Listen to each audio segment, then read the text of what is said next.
Ready? Start. That the deceased employee Dr. Vinod Kumar, husband of the original writ petitioner, was working as lecturer. Stop. He joined service on 2/7/2021 and died on 11/8/2009.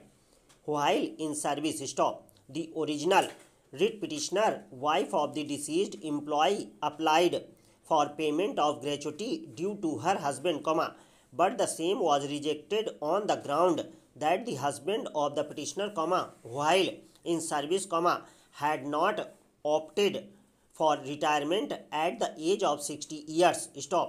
The original writ petitioner therefore filed the writ appeal before the High Court, being writ appeal number 2211 of 2021. Stop.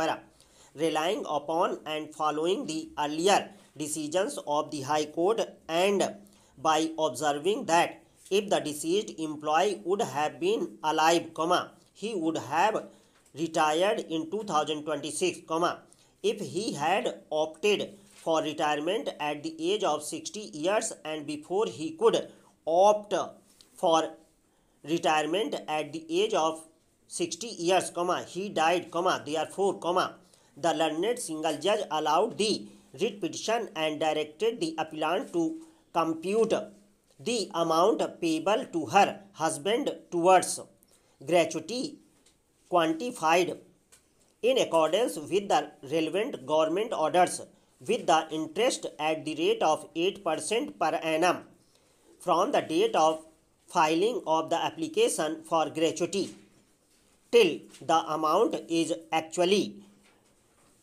disbursed, ignoring the fact that the husband of the original writ petitioner had not opted for retirement at the age of 60 years. Stop.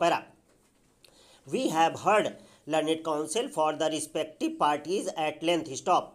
At the outset, it is required to be noted that the date of birth of the deceased was 1/7/1951. Stop. He was appointed as a lecturer on 2/7/2001. Stop.